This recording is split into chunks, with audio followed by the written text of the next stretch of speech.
Have you ever paused and asked yourself, why are you here on Earth?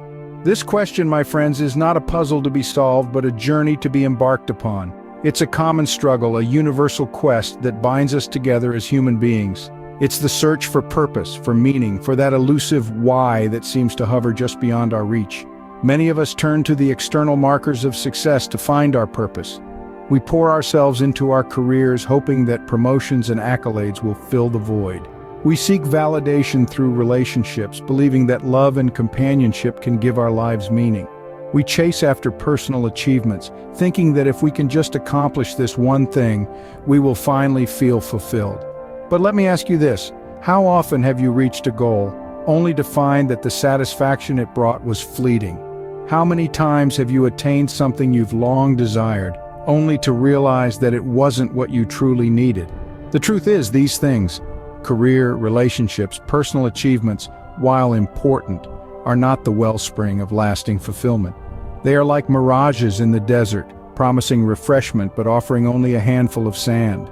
They can provide temporary satisfaction, yes, but they cannot quench the deep thirst within our souls. We are not merely physical beings, we are spiritual beings too. And as spiritual beings, our purpose cannot be defined solely by the physical world. We yearn for something more, something deeper, something eternal. And so, we find ourselves back at the beginning, back at the question that started it all. Why are we here on Earth? Could it be that our true purpose is something beyond what this world can offer? Could it be that our purpose is not something we can achieve, but something we can receive? Could it be that our purpose is not found in the world around us, but in the one who created us? Could it be that our true purpose is something beyond what this world can offer? In the book of Ecclesiastes, King Solomon, known for his wisdom, shares his journey of seeking purpose. As we turn to Ecclesiastes chapter 3, verse 1, we find a profound insight. There is a time for everything, and a season for every activity under the heavens. Now, what does this verse mean? It's saying that life is a beautiful tapestry of phases, each carrying its own unique purpose. There are times of joy and times of sorrow, periods of growth and periods of rest. Each moment, each phase has its place in our journey. But here's the thing, all these human activities, as meaningful as they are transient. They come and they go. They are part of our earthly experience, but they are not the sum total of who we are. King Solomon, the wealthiest and wisest man of his time, had it all. Yet he considered all these worldly pursuits vanity, a chasing after the wind. This realization points us toward a higher purpose. It suggests that there's more to life than just the day-to-day activities we engage in. It beckons us to look beyond our immediate surroundings, beyond our earthly existence, and seek out the eternal. So, what does this mean for us? It means that while we should fully engage in the different seasons of life, we should also remember that these are temporary. They are meant to shape us, to grow us, but not to define us. Our true definition, our real purpose, lies beyond these earthly experiences. This perspective can be both liberating and challenging. It frees us from the pressure of trying to find our worth in transient things, but it also calls us to a journey of discovery.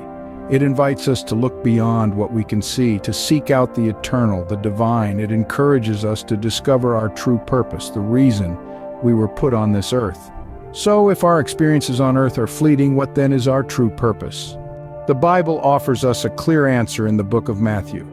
In the 22nd chapter, between verses 37 and 39, we find words of profound wisdom and purpose. Love the Lord your God with all your heart, and with all your soul, and with all your mind. This is the first and greatest commandment, and the second is like it. Love your neighbor as yourself. These verses aren't merely suggestions or recommendations. They are commandments, directives to guide our lives. It's a call to love, a call to purpose.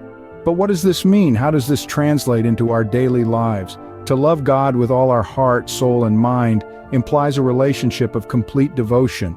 It means to place God at the center of our lives. It's about seeking His will in all we do and striving to reflect His character. It's about faith, trust, and surrender. It's not just about attending church services, reading the Bible, or praying. It's about a deep, personal, and intimate relationship with our Creator.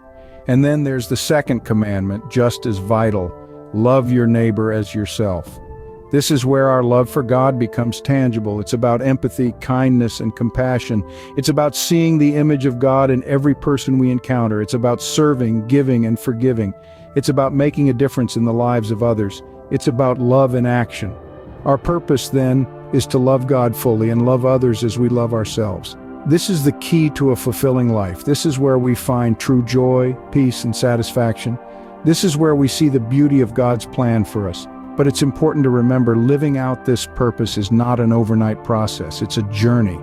It's a journey filled with growth, challenges, and victories. It's a journey of faith, hope, and love. It's a journey that transforms us and brings us closer to our Creator. Living out this purpose is not an overnight process, but a journey.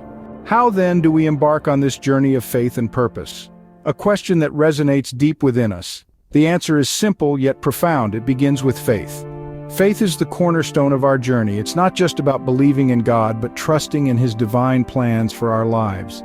It's about surrendering our doubts and fears and embracing the certainty that His plans are far greater than our own. Our journey of faith is not a solitary pilgrimage.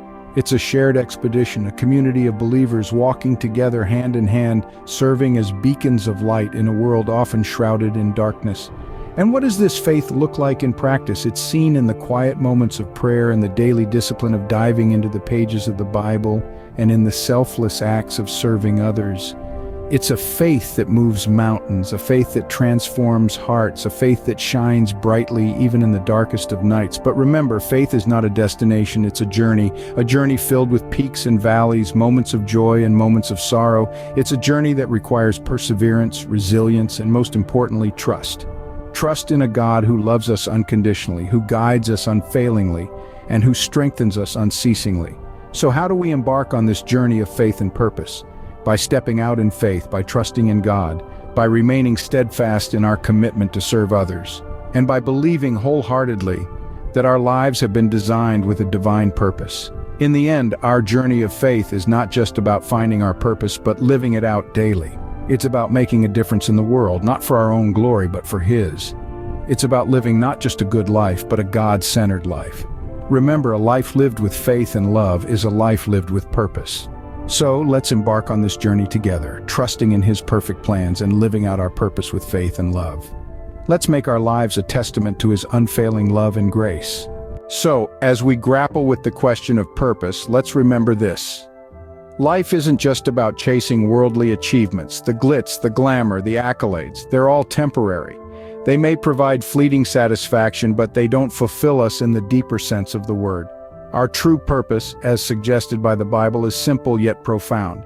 It's to love God with all our heart, soul, mind, and strength, and to love our neighbors as we love ourselves.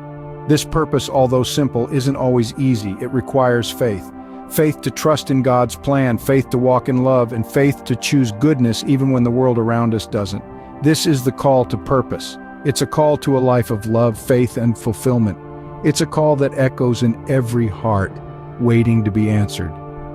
Ask yourself today, will you answer this call to purpose?